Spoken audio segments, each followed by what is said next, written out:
Let's map it out.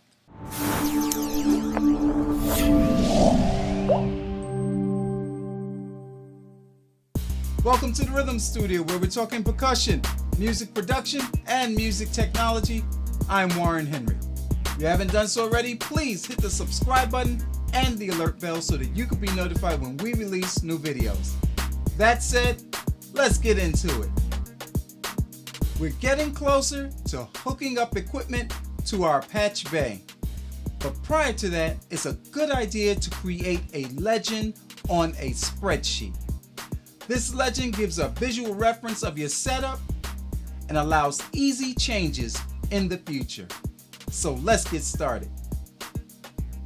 Our legend is designed around a typical singer-songwriter setup, which will include our interface, as well as a stereo compressor and 2 preamps. It needs to resemble your Patchbay, so therefore we need 24 columns and 2 rows.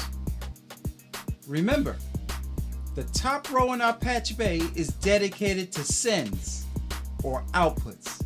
The bottom row is dedicated to the returns, or the inputs.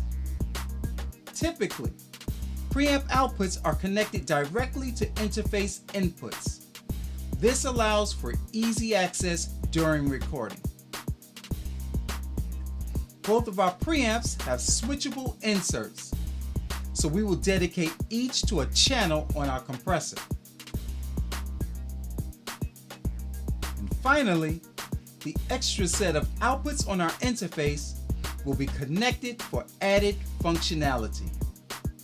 So there you have it, a visual reference of your Patchbay in the form of a legend.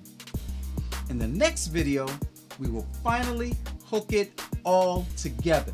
So please subscribe and hit the alert bell. Thanks for watching.